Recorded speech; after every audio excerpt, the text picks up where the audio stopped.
Para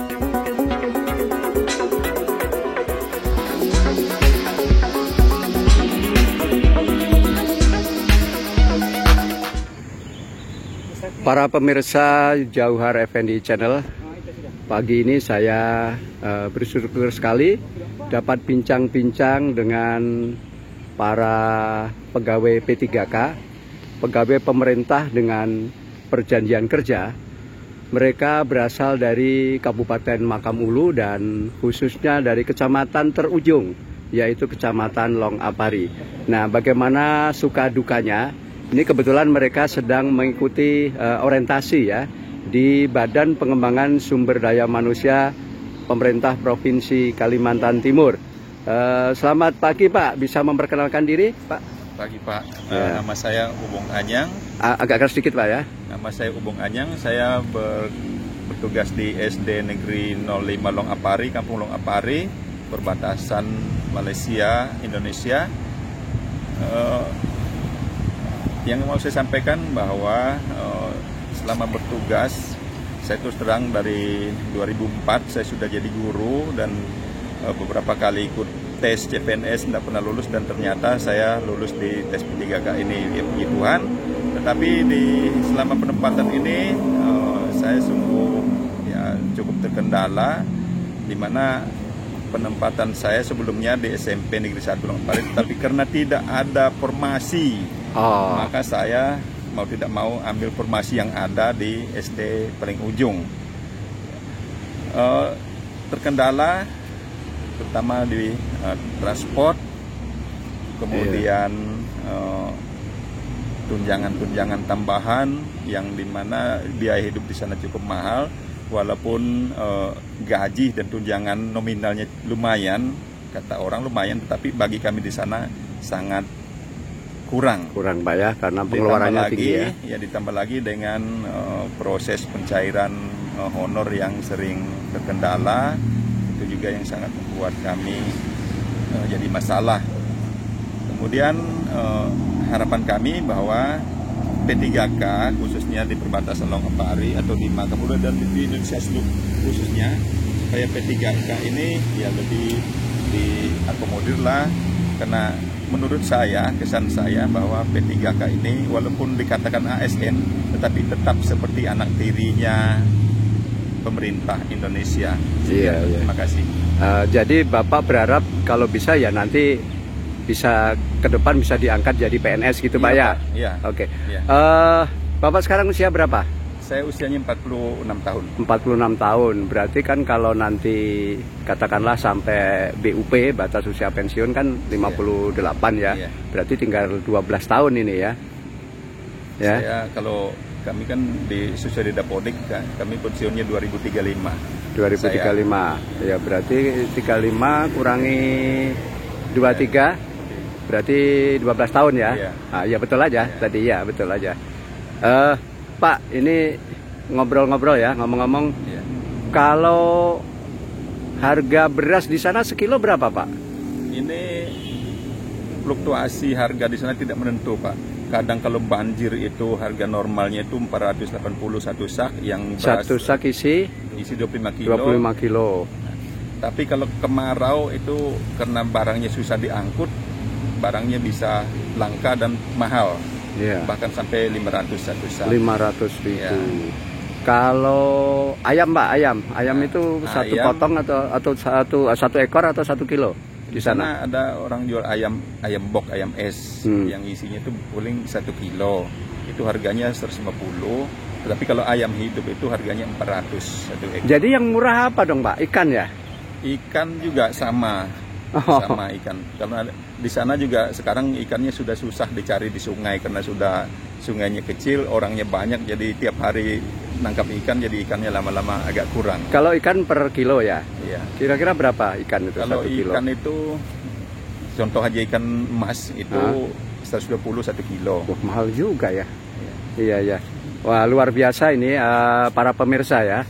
Bapak-bapak ini luar biasa pengabdiannya ya, bagaimana mencerdaskan anak bangsa di kampung asal mereka. Ini pemerintah perlu memberikan apresiasi, baik pemerintah pusat, pemerintah provinsi maupun pemerintah kabupaten ya. ini perlu dipikirkan bagaimana mengurangi pengeluaran-pengeluaran yang harganya memang selisih lumayan banyak ya. Kalau Bapak siapa namanya Pak? Baik, kalau saya nama Eduardus Bang. Ya, Pak Eduardus ya. Kerjanya di unit kerja SDN 02002 Tionghoang. Tionghoang. Kurang lebih kerjanya sudah 10-11 tahun.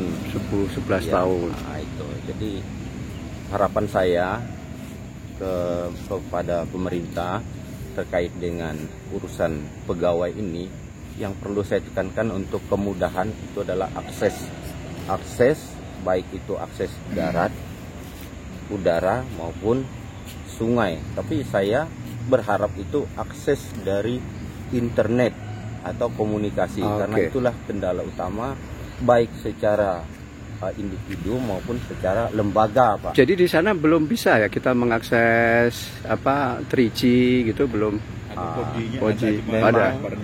Sudah ada, namun tingkat kualitasnya belum memadai atau normal. Baik, itu. Kalau masalah akses internet, nanti saya bicara dengan Dinas Kominfo Provinsi, Pak. Baik, Pak. Ya, saya berjanji akan saya sampaikan. Mungkin perlu membangun tower dan lain sebagainya ya, karena itu kan persoalan utama. Kebetulan dulu saya pernah juga kepala Dinas Kominfo yang pertama di provinsi. Pak. Tapi yang jelas Pak, itu sudah dibangun, cuman ditingkatkan kekuatannya Pak ya, kekuatan kapasitasnya. Ya, siap. Komunikasi, tapi yang jelas ditingkatkan supaya tidak tertinggal informasi, Pak ya. Iya. Baik Pak, itu saja yang bisa saya sampaikan. Baik. Kalau Bapak siapa namanya Pak? Nama saya Ang Anyang. Pak Ang Anyang. Sudah berapa tahun Bapak mengabdi? 14 tahun. 14 tahun. Gimana Pak perasaan setelah lolos menjadi P3K?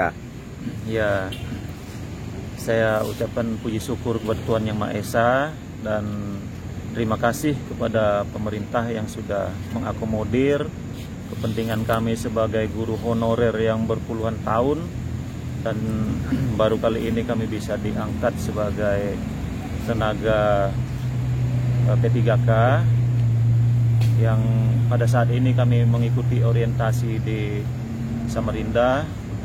Ya, harapan kami ke depan ya Pak, supaya kami lebih diperhatikan, ya mudah-mudahan ada solusi sehingga P3K ini bisa melebur menjadi PNS, Pak. Karena seperti teman-teman sering katakan, karena kita ini masih merasa bahwa ada kesenjangan antara P3K dengan PNS.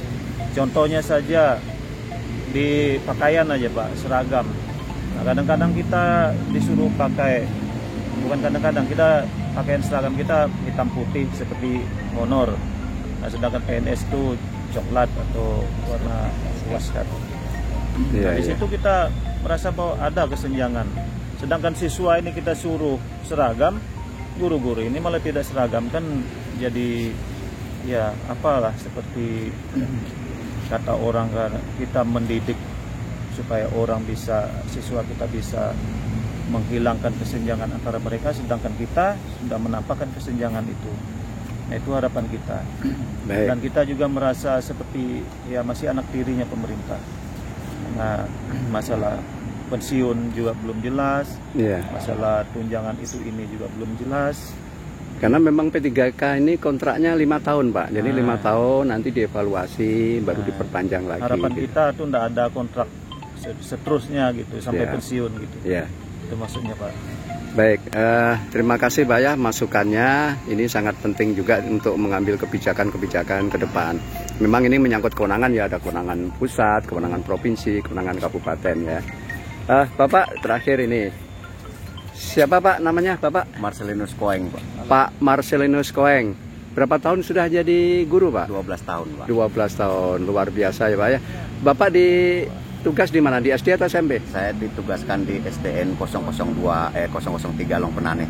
Long Penaneh. Long Penaneh. Ini yang paling jauh siapa ini? Yang paling jauh ya beliau. Oh, beliau. Tadi di kampung mana, Pak? Long Apari. Oh, loh. Long Apari kan kecamatan.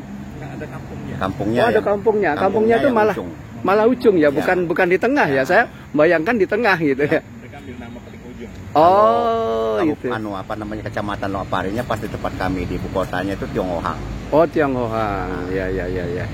Tapi di sana kan ada anu Pak ya, yang saya dengar banyak apa? Sarang walet ya, bener nggak? Dulu Pak, dulu. Oh. Sekarang sudah nggak ada, punah. Kenapa? Sarang waletnya pindah ke kota sini Pak. Kenapa itu? Di sana rumahnya terganggu. Tapi dulu anu ya di goa-goa gitu ya. Iya, di gua-gua. Nah, padahal itu kan bisa penghasilan masyarakat bisa lumayan dapat dari situ ya. Sudah punah Pak. Bisa gitu ya. Iya. Kira-kira berapa tahun terakhir ini mulai apa istilahnya berkurang gitu atau 5 tahun terakhir. 5 tahun terakhir ini. atau mungkin anu ya cara pengambilannya Ya, ini betul, mungkin Pak. ya. Cara pengambilannya, pengelolaannya kan yang tidak bisa apa, tidak sesuai dengan anunya kan jadi terganggu. Oh, iya. Apa Pak, Bapak harapannya apa setelah menjadi P3K ini kira-kira? Ya harapannya Pak supaya pemerintah dapat memperhatikan nasib kami yang P3K ini. Ya apapun yang disampaikan oleh teman-teman tadi itulah keluhan kami di perbatasan ini. Iya. Itu kalau boleh tahu Pak, SD di tempat Bapak itu muridnya berapa Pak? Itu di tempat Jumlahnya? saya itu jumlahnya itu 98 orang. Itu dari kelas 1 sampai kelas 6 ya? 1 sampai kelas Berarti 6. satu kelas cuma Ya kira-kira sekitar 15? Ya ada yang 15, ada yang 20, tergantung dia. Ada yang kurang dari Ya. ya. Tapi mudah-mudahan tetap ya, maksudnya jumlahnya bisa tetap atau bertambah. Karena begini Pak, ini di Jepang ini sekarang sedang resesi seks. Jadi mereka pada tidak mau kawin. Kalaupun menikah tidak mau punya anak. Jadi sekarang banyak sekali sekolah-sekolah di Jepang itu ditutup Pak. Ini ngeri sekali ini. Jadi malah pemerintah itu ngasih insentif Pak kepada orang yang anaknya banyak.